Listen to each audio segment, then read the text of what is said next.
এমনি ইকবাল হোসেন আপনি লিখেছেন, অনেক চেষ্টা করেও গুনাহ থেকে বাঁচতে পারছি না, কি আমল করলে গুনাহ থেকে বিরত থাকতে পারবো?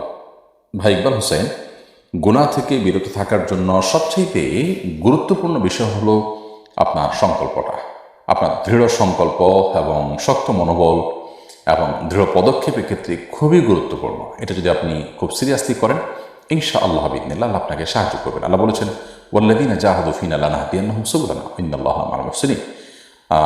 যারা আল্লাহর পথে যাওয়ার জন্য অনেক বেশি সিরিয়াস, আল্লাহর পথে অগ্রসর হতে যারা সাধনা করেন, রীতিমতো তার সর্বোচ্চ দিয়ে তিনি চেষ্টা করেন, তখন আল্লাহ রাব্বুল আলামিন তাদেরকে আল্লাহর পথে চলা সহজ করে দেন। এবং আল্লাহ বলেছেন, লানাহদিয়ান্নাহুম সুবুলানা, আমি তাদেরকে আমার পথে, আল্লাহর পথে যাওয়ার জন্য আল্লাহ বহুমুখী পথ তাকে দেখিয়ে দিবেন। এজন্য আপনার দরকার হলো সর্বোচ্চ সংগ্রাম নিজের সাথে নিজে আপনাকে করতে হবে গুনাহ থেকে বাঁচার জন্য। দ্বিতীয়ত, গুনাহের পরিবেশ থেকে সরে যেতে হবে, গুনাহের উপায় উপকরণগুলো থেকে নিজেকে বের করে আনতে হবে এবং নিজের বিরুদ্ধে শক্ত এবং কঠিন সিদ্ধান্ত নিতে হবে। তৃতীয়ত হলো নেককার মুত্তাকি পরহেজগার মানুষগুলোর সান্নিধ্যে থাকতে হবে। চতুর্থ হলো আল্লাহ তাআলার কাছে দোয়া করবেন, আল্লাহ যেন গুনাহ মুক্ত জীবন গড়ার তৌফিক দান করেন। আল্লাহ করে আল্লাহর কাছে চাইবেন, চোখে পানি ফেলে ফেলে দোয়া কবুলের সময়গুলোতে। ইনশাআল্লাহ এই চতুর্মুখী চেষ্টা যদি থাকে, আল্লাহ তাআলা গুনাহ থেকে বেঁচে থাকাটা সহজ করে দিবেন। নাসিম আপনি লিখেছেন, আমি সৌদি প্রবাসী, আমার সাথে একজন কাজ করেন, উনি এক ওয়াক্ত নামাজও পড়েন না, উনি ঈদের নামাজও পড়েন না। ওনাকে জিজ্ঞেস করলে উনি বলেন, যেদিন থেকে ওয়াক্তিয়া নামাজ পড়বো তারপর ঈদের নামাজ পড়বো। ঈদের নামাজ না পড়ার শাস্তি কি একটু জানাবেন? ঈদের নামাজ ওয়াক্তিয়া নামাজের চাইতে কম গুরুত্বপূর্ণ সন্দেহাতীতভাবে, কারণ ঈদের নামাজ ওয়াজিব, অনেক ইমামদের মধ্যে সুন্নাত মুআক্কাদা, কিন্তু ওয়াক্তিয়া নামাজ ফরজে আইন। তো আসলে তিনি ঈদ 5 ওয়াক্ত নামাজ পড়ছেন না, এটাই হলো সবচেয়ে বড় অপরাধের বিষয়, সবচেয়ে অন্যায়ের বিষয়। ইচ্ছাকৃত এবং ঠান্ডা মাথায় যদি কেউ নামাজ ত্যাগ করেন, তখন অনেক ইমামদের মধ্যে তার ইমানই থাকবে না। খুবই ভয়াবহ একটি ব্যাপার। এজন্য একজন মুসলমান হিসাবে আমাদের কর্তব্য হলো যে আমরা চেষ্টা করব সবসময় ইমানের উপরে অটল থাকার, অবিচল থাকার। আল্লাহ রাব্বুল আলামিন আমাদের সবাইকে ইমানের উপরে অটল অবিচল থাকার তৌফিক দান করুন। ইমানের উপরে অটল অবিচল থাকতে গিয়ে আমাদেরকে 5 ওয়াক্ত নামাজ পড়তে হবে। 5 ওয়াক্ত নামাজের ক্ষেত্রে যদি আমরা কোনো প্রকার কম্প্রোমাইজ করি বা কোনো প্রকার ছাড় দিই, তাহলে সেক্ষেত্রে নিজেদেরকে ইমানদার দাবি করার কোনো সুযোগ থাকবে না, বা মৌলিকভাবে নীতিগতভাবে সেটার অধিকার আমাদের থাকবে না।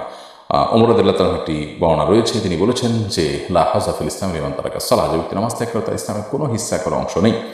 আল্লাহ কোরআনে কারীমে বলেছেন, ফাইন তাবু ওয়া আকামুস সালাওয়াত ওয়া যাকাত ফাইখওয়ানুকুম ফিদ্দীন।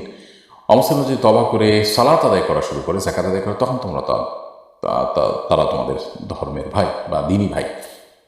তো মুসলিম ভাই হওয়ার জন্য নামাজ পড়াটা পূর্ব শর্ত। এই জন্য একজন মুসলমান হিসাবে আমাদেরকে লক্ষ্য রাখতে হবে আমরা যেন 5 ওয়াক্ত সালাত যথাযথভাবে সুন্দর মতে আদায় করি।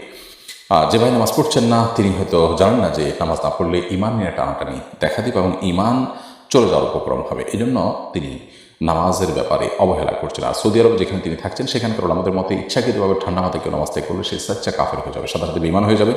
এই জন্য সৌদি আরবের তরুণদের মধ্যেও আপনি নানা রকমের অপরাধ প্রবণতা থাকা সত্ত্বেও আপনি দেখবেন তারা 5 ওয়াক্ত নামাজের ব্যাপারে কোনো কম্প্রোমাইজ করে না, 5 ওয়াক্ত নামাজ তারা পড়ে।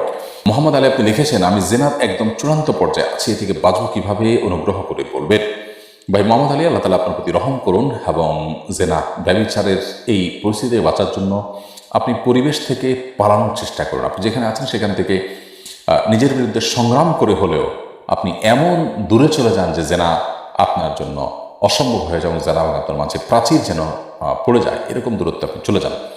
এবং আপনার যার সাথে জেনার আশঙ্কা আপনি করছেন, তার সাথে যোগাযোগের সমস্ত উপায়গুলো আপনি বন্ধ করে ফেলুন। প্রয়োজনে মোবাইল বন্ধ করে ফেলুন, নতুন কোনো সিম নিন, আগের সিম তার নাম্বার ফেলে দিন। নানাভাবে আপনি সংগ্রাম করতে থাকুন এবং আল্লাহর কাছে আপনি চোখের পানি ফেলে সাহায্য প্রার্থনা করেন।